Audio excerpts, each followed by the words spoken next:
Start. Thank you all for attending my class. I am Dr. Daya Shankar Singh, professor in Repertory. I am discussing about the case taking, in which I have told about the artistic part of case taking, and I am now dealing with the scientific part of the case taking. Today, paper is proper case taking. How to start? As per Hahnemann, which mentioned every guideline in each appraisal, which I have already detailed you. And now today I am explaining individual appraisal for the purpose of case taking. Today, first thing,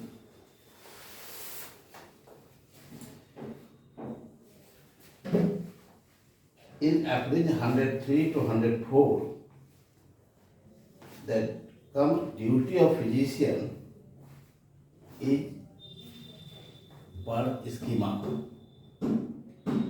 First, after completing the case taking, as for example, in 99 appraisal, individual, and 99 to 102 appraisal, sporadic and epidemic.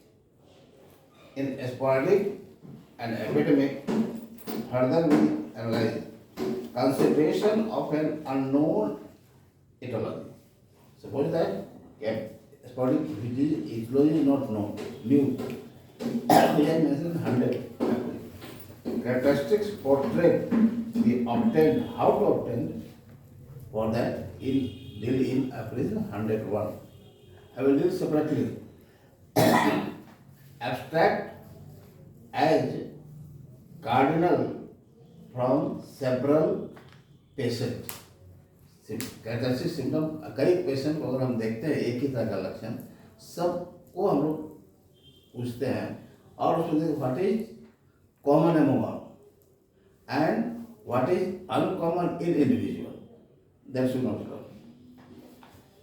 Which deal in appraisal 102. After that, duty of physician start. First duty, sora must be investigated, which is deal in 103 appraisal. And picture of the disease, how to record, it is deal in 104 appraisal. Thereafter, on the, as you see above guideline, Master Hahnemann, all details of case taking may be summarized here with the important advice. First, what to do or not to do. These two things very important in the case taking. What to do, not to do. Because in just previous I have dealt about that. Case taking should be in the language of the patient. Second, physician should not be prejudiced. Should be as a unprejudiced. So how we deal with that patient? Patient कैसे हम deal करें कि उसको patient के विचार को हम बदले नहीं या अपने लायक विचार उसे ले नहीं. इसलिए हमने कहा what to do, what to not do. करना है नहीं करना. This is very important. Just I have already divided the case in acute and in chronic. In acute case, the first, the chief symptom which strike us, noted that symptom first. Which symptom strikes us? First क्या है? Note which symptom strikes. कौन सा symptom आपको strike कर रहा है? Patient जैसे ही आपके चैम्बर में इन करता है और आप देखिए और वो क्या पहले बोलता है. This is the most important. Which symptom strike us. दूसरा, and symptoms appear more quickly. वो फर्स्ट स्टार्ट, किसी को हेडेक, सर दर्द से मर रहा है, बोलता ना सर पेट दर्द से मर रहा है, this is the first word. So पहले मैंने कहा था कि शुड बी अटेंशन, आपको अटेंशन होना चाहिए, ध्यान रखना चाहिए पेशेंट के गेस्चर पर, पोस्चर पर, नरेटिंग द. दूसरा, second lesson, should observe and catch the symptoms more quickly. कह दिया, observe the symptoms more quickly.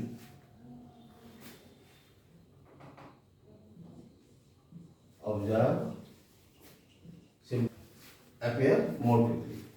तीसरा, if I may catch the striking symptom, if a physician can catch a striking symptoms, जो symptoms आपको बिल्कुल peculiar लग रहा हो उस वक्त it take least time, this phenomenon take least time in tracing the cases. Example, in acute cases, few questions required to ask because everything is self-evident. In acute, very rarely ask question because all symptoms are evident. अब chronic के साथ detail नहीं जाना उसको फिर वो disturb हो जाए, चाहे वो लाइन ऑफ ये हो. इसमें एक्यूट केस खुद ऑब्जर्व करना है because everything is self evidenced. सब अपने बोलेगा, पेट में दर्द हो रहा है, उल्टी हो रहा है, जो भी है. सो दिस इज द नेक्स्ट. ये वो एक्यूट समझ गए कि एक्यूट केस में हमको पहले जो स्ट्राइकिंग सिम्टम, पहला सिम्टम है वो पकड़िए. दूसरा, आप एब्जॉर्ब क्विकली कीजिए, ये जो सिम्टम अब टाइम तो देगा नहीं. तीसरा, उसके गेस्चर पोस्चर को देखिए. और बहुत क्वेश्चन पूछने की जरूरत एक्यूट केस में नहीं है, सिर्फ आप वैसा ही क्वेश्चन पूछ सकते हैं जो आपसे रिलेवेंट हो, चाहे वो कंफर्म करने के लिए जनरलिटीज से, चाहे कोई मॉडलिटीज हो. अदरवाइज तो एक्यूट सिम्टम अपने देते रहता है, पोस्चर से, बिहेवियर से, उसके डिजीज इंटेंसिटी से, है ना. So this is about the acute case. Next, come to the point, chronic case. Chronic case, it is difficult why a question comes in examination. What are the difficulties? Why you feel difficulty in taking a chronic case? Yeah, what are the difficulties in taking chronic case? क्यों ऐसा दिक्कत आती है? First thing, chronic case is chronic. Symptoms suffering from long.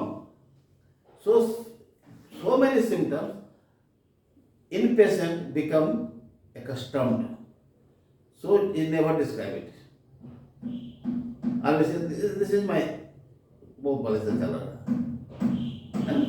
तो बहुत से symptom वो दबा लेता है, बोलता नहीं. तो आपका काम क्या है?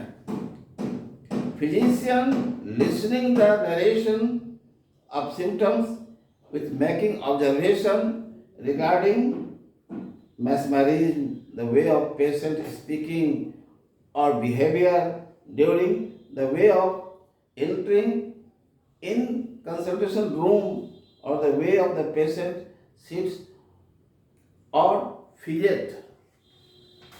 कहता है कि पेशेंट जब आपके चैम्बर में आए, आप लोग खुद अब जाते हैं. मेस्मरिज्म क्या है? That he is coming under influence of advice. कोई कहा कैसा होता है होम्योपैथिक में, नहीं आता कहता है होम्योपैथिक शुद्ध ठीक होता है, इसलिए आया. ये मेस्मरिज्म, जिसको किसी ने कन्विंस किया, वो बिहेवियर देखिए कि वो किसी बात को मानता है इसलिए आया हो. दूसरा क्या है? कि पेशेंट कैसे बोलता है, हास्टी स्पीक है, स्लो स्पीक है, और वो हर चीज को एज लाइक कंपेयर करके करता है। दूसरा, उसके बोलने के दरमियान या बैठ उसका बिहेवियर कैसा है, हास्टीनेस है, हड़बड़ी जल्दी बोल रहा है, इम्पेशेंस है। डॉक्टर साहब देख लीजिए हमको जरा सा, अगर आप कुछ क्वेश्चन पूछना चाहते हैं तो वो बोधा हो रहा है कि इतना पूछने की जरूरत है, बस यही प्रॉब्लम है। ये सब उसका क्या है, बिहेवियर, एटीट्यूड। और दूसरा, आपके चेंबर में कैसे, एक कहानी बताते हैं आपको। डॉक्टर नैस ने, एक पेशेंट आया, डॉक्टर साहब मुझे ये एक दवा दीजिए, इतना ही, बीमारी नहीं पता, दवा दे दीजिए। और उन्होंने कंपाउंडर कहा इसको कैनाबिस इंडिका दे दीजिए। जब हमारे में कहा कि भाई तुम कल आओ ना, जैसा होगा बताना उसके बाद।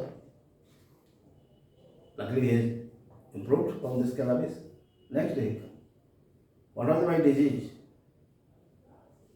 नेक्स्ट बहुत ही, एक बार उनसे क्वेश्चन पूछा कि नाक से किसी का ब्लीडिंग हो रहा था, तो मतलब क्या हो गया, हेमोरॉइड्स हो गया, कॉमेंट करते थे, ये पैथोलॉजिकल डायग्नोसिस का। तो कहा कैसे, what thing he observe when we enter in his consultation room. One thing Nash observed, that he crossed the foot rest of the door like a long step, बड़ा लंबा सा स्टेप लिया, छोटा सा कवर करने के लिए लंबा step. This was the buoyancy, and this symptom indicate is visual, uncommon, peculiar, and prescribed. And so Nash says, what are the symptoms? Main important जो है कैरेक्टरिस्टिक्स है, पेक्यूलियर, रेयर है, जो individual. If you can select remedy on that basis, the case will cure immediately. So here in case of chronic case, so master helmet advise us to observe the behaviour, how he enter in the room, how he sit, how he do. कोई patient table पर बैठेगा, कोई आपका paper wait घुमाएगा, तो कोई needle खोजेगा, कुछ ऐसे छुएगा, कुछ ऐसे छुएगा, कोई चुपचाप बैठा रहेगा। This thing also to observe indicate. Next, कोई पैर हिला रहा है, बैठा है, फिजिक्स मिलता रहता है, तो पैर हिला रहा है। The marks where the patient makes a special emphasis in his or her narration, वो कोई खास जोर लगाता है, स्पेशल एम्फेसिस, खास जोर लगा रहा है, कहीं पर खास चीज पर ज्यादा दे रहा है अपने बात को कहने में, है ना। अब जैसे जो मेलांकोलिक सिम्टम कम बताएगा,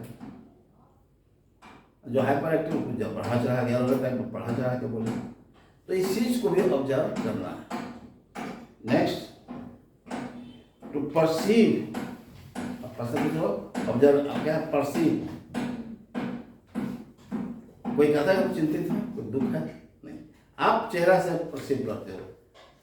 टू परसीव द एंजाइटी, तो नहीं, फियर्स, डिप्रेशंस, एरोगेंस और कंटेम्पचुअस, हर चीज को कंटेम्प्ट करना है ना, हर चीज को चैलेंज में लेना। Attitude of the patient, physician is advised to have an attitude of watchful expectancy. कहते यहाँ फिजिशियन कहा था इस तरह का attitude, arrogant, anxiety, fearful, you can read from the face. आप चेहरा से पढ़ सकते हैं कि भयभीत है, नहीं है, ठीक है।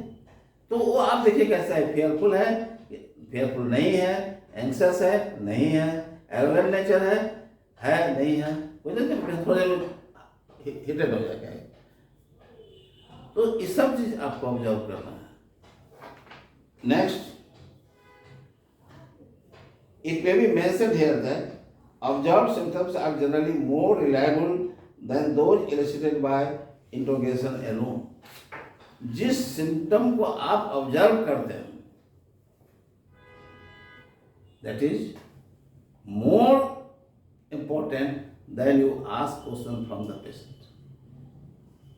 पेशेंट से आप पूछते हैं, उससे ज़्यादा इम्पोर्टेंट है जो आप ऑब्जर्व करते हैं। जैसे फिजिटी आप गौर सकते हैं, क्लिनिक में देखते हैं पेशेंट का, किसी का है ना, कोई बैठा खड़ा हुआ थोड़ा ये हुआ, this is the sign of restlessness और sign of anxiety, sign of fear.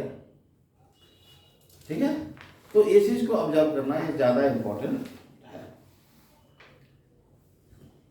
A symptom which not correspond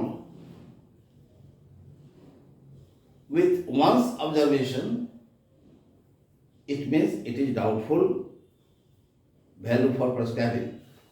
अगर आपका ऑब्जर्वेशन उसके सिम्टम से नहीं मिलता है, कॉरस्पॉन्ड नहीं करता है, तो समझो कि डाउटफुल है, इसको कंफर्म करना चाहिए। नहीं, मान लीजिए कहता है नहीं मुझे कोई घबराहट नहीं है, तो यही एंजाइटी है ना। तो a physician with his understanding to note the mental symptom that observed without saying a single word that you cannot confirm। as for example timidity, जैसे कि कोई कहे timidity बोलते हैं, हम loquacity बहुत बोलते हैं आप, है ना, timidity, loquacity, egotism, easily offended, acceleration, haughty, heedless, suspicious, laughing immodestly, memory etc. are the observation of the physician। तो ये सिम्टम को आपको ऑब्जर्व, आप पता चलेगा ये लोग ज़्यादा बोल रहा है, मुझे क्या वो ज़्यादा बोलते नहीं, हम ज़्यादा क्या बोलते हैं, कोई बोलेगा? किसी को क्लेप्टोमेनिया है वो बोलेगा नहीं। तो इस तरह का सिम्टम जो है फिजिशियन को खुद ऑब्जर्व करना चाहिए। During the interrogation physician must carefully watch the patient and observe the way of answer. अब तो हो गया ऑब्जर्वेशन। तीसरा क्या गाइडलाइन दिया गया कि आप जो क्वेश्चन पूछते हैं उसका जवाब कैसे देता है। कोई जवाब सीधे यस और नो में देता है, कोई घुमा के देगा, कोई कहानी का नरेटिंग स्टोरी। तो ये आपको देखना है what he speak, how he speak, how he narrates the complaint during interrogation. Next, in chronic case it is difficult because disease is progressing for several years and symptoms are much more difficult to be ascertained। क्योंकि बीमारी बहुत लंबे समय चली आ रही है, सब याद होगा। जैसे पूछिए किसी से कि भाई ये आपको दर्द कैसे शुरू हुआ, बहुत पहले वो याद नहीं कैसे शुरू हुआ नहीं। तो अब उस जगह क्या करना है, observation of the patient also includes the physical and laboratory examination with assertion of diagnosis and prognosis। Case taking ही सीमित नहीं है, पेशेंट को विश्वास नहीं, उसके बाद आपको डायग्नोसिस भी चाहिए, पैथोलॉजिकल चाहिए, प्रोग्नोसिस करने क्या इसका फीचर है। क्योंकि डायग्नोसिस और प्रोग्नोसिस दोनों इंपॉर्टेंट है। क्योंकि हैंडमैन ने पहले कह दिया what is to be cured in disease, नहीं बीमारी क्या चीज ठीक करना है आपको, क्योर इन डिजीज। तो this is the advice for taking a case for such patient who comes to you directly, not amalgamated, not mixed with, है ना।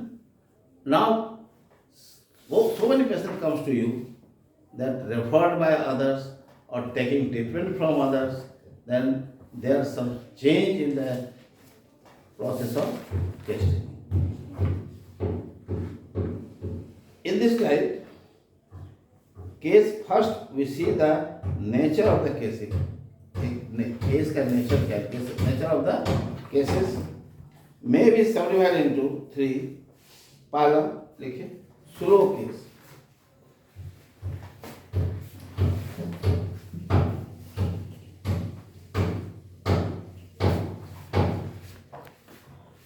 Patience comes from other physician, है ना। तो इसको हम लोग divide in 2, 3। Number 1 slow case 91,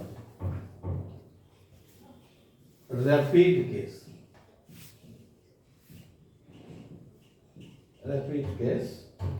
92, is due to some obvious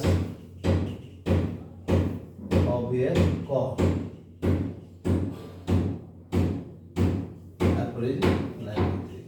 अगर पढ़िएगा इसको और दिन में इसको पढ़िएगा। टाइम हो गया? अच्छा, हो गया। अच्छा, तो ये अब स्लो केस, तो पेशेंट आपके पास आता है, जैसे सब 3 साल सफर कर रहे हैं पुराने जगह नहीं, और देखिए अब यहाँ तक चला है, नहीं होता है। एक्जिमा अंगूठा हुआ तो इलाज करते पूरा बदन आ गया, पेन वहाँ शुरू हुआ तो पूरे बदन पे आ गया। स्लो केस, एक बड़ी सर दवा खाए बड़ी तेजी से बढ़ रहा है, तीसरा ऑब्वियस कोई कॉज, आइदर तो स्लो है ना रैपिड, ऑब्वियस कॉज, जैसे हम पकड़ नहीं पा रहे क्या कॉज है उसका, है ना। और जो डिजीज है उसका कि और कॉज है, जैसे अभी एक केस देखा आपने पोस्ट कोविड दम फूलने डिस्पनिया, क्या था वो, क्या कह रही है कि वो कोविड के बाद हुआ, पर कोविड आज से उसको 6 महीना पहले हुआ और दम फूल रहा है आज उसका, ऐसा कोई रीजन नहीं। अब जब ऑब्वियस कॉज और भी कॉज हो सकता है, तो इस तरह केस को हम कैसे टेकल करेंगे, जिसका चर्चा है मैंने 93 एवरेज पढ़िएगा आप लोग, तो देखिए कि क्या है।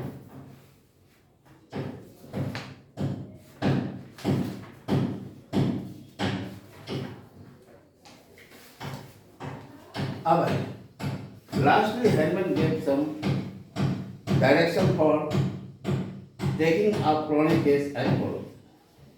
In April 94 में कहा ऑक्यूपेशन, मतलब क्या उन्होंने ऑक्यूपेशन,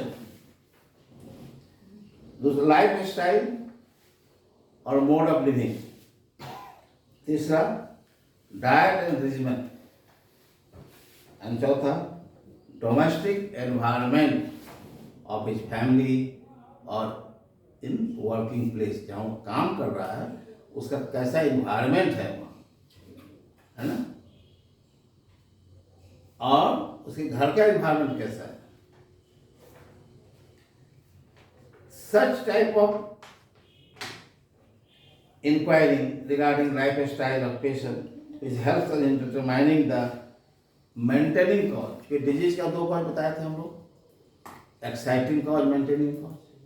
तो chronic case always have maintaining cause, तो मेंटेनिंग कॉज बहुत ही है ना, एनवायरमेंटल भी है, स्पेसिफिक भी है, बायोमेट्रिक तो है।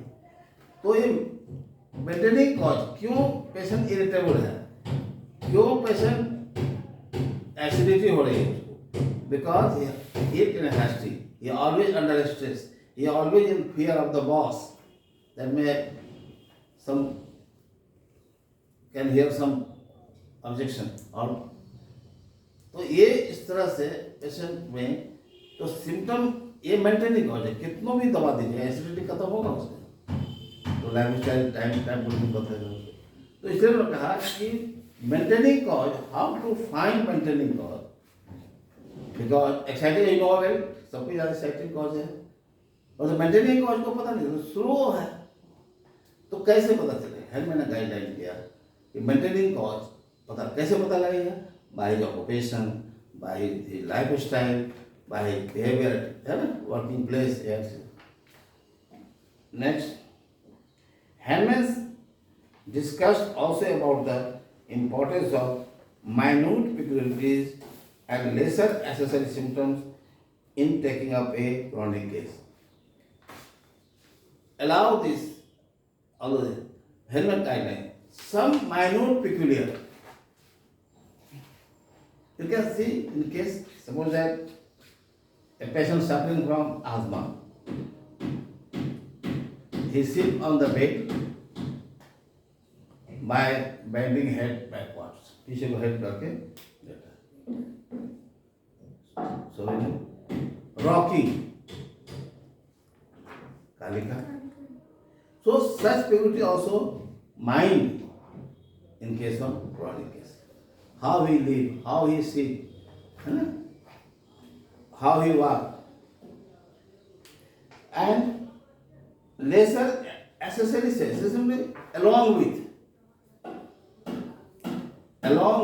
the main symptom के साथ साथ कुछ छोटा छोटा symptom है, जैसे when he drinks water, go immediately to the toilet. पानी पीता पेशाब करने जाता तुरंत. दम फूल रहा है उसका, और उसके साथ स्वेटिंग बहुत हो रहा है. ये क्या एसेसरी सिम्टम है. इस सब को भी माइंड करना चाहिए जो मेन सिम्टम के साथ है. तो एसेसरी सिम्टम को भी ध्यान दें. And in April 95, the importance of the disease, there are more characteristics, and actually the patient's symptoms, such symptoms are rarely noted correctly because patients use their long suffering that they pay little or no need to the such symptoms, particularly in case of hypochondria, indolent patient. They didn't much to their great sensitiveness in patient of the suffering, sometimes describe their symptoms in exaggerated expression in words and induce the physician to give the prompt relief. This is the scenario regarding always observe. Patient किसी चीज को detail नहीं बता पाता या जल्दी चुका तो बढ़ा चढ़ा के बोलता. ये सब चीज को हमको ऑब्जर्व करना चाहिए. क्या? क्योंकि वो सेंसिटिव है कि इम्पेशेंट है, नहीं कहते जल्दी से ठीक करिए, कब से ठीक होगा, कब तक ठीक होगा, तो सब पूछता है. तो ये नेचर ऑफ द पेशेंट है, इसको हमको ऑब्जर्व करना है chronic case. Next,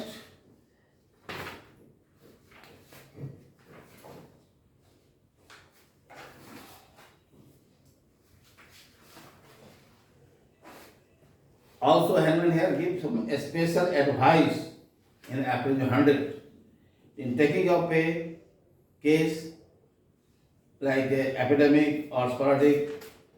The physician must always regard note the pure picture of the disease. How can obtain pure picture of disease? Should not substitute conjecture for the actual observation, because every prevailing disease is in many respects a phenomenon of unique character differing virtually from all previous epidemics. To get the complete picture of an epidemic case, physicians should examine the several cases of average collective disease. And here the sign and symptoms. So here, because patients, Hellman says, suppose that all of them suffering from severe disease, common symptom है. किसी को सर्दी होती है, छींक होती है, यही नहीं होता है इतना, परंतु आप ऑब्जर्व करो उसमें कुछ उसका पेक्यूलियर होगा. इन द सेंस बॉडी, कोई रूम के बाहर जाके ज़्यादा छींक आती है, कोई रूम के अंदर तो ज़्यादा छींक आती है, किसी का नाक लाल, किसी का आँख लाल. ये अलग अलग इंडिविजुअल है, कॉमन नहीं है. तो उस सिम्टम को आपको ऑब्जर्व करना है जो है तो कॉमन कराया जाए, कॉमन में अनकॉमन क्या है तो कहाँ मिलेगा? उसके मोडालिटी से मिलेगा, उसके अपीयरेंस से मिलेगा, उसके इंटेंसिटी में मिलेगा। सो this is more about the proper case taking approach by which master Mangi. In last class,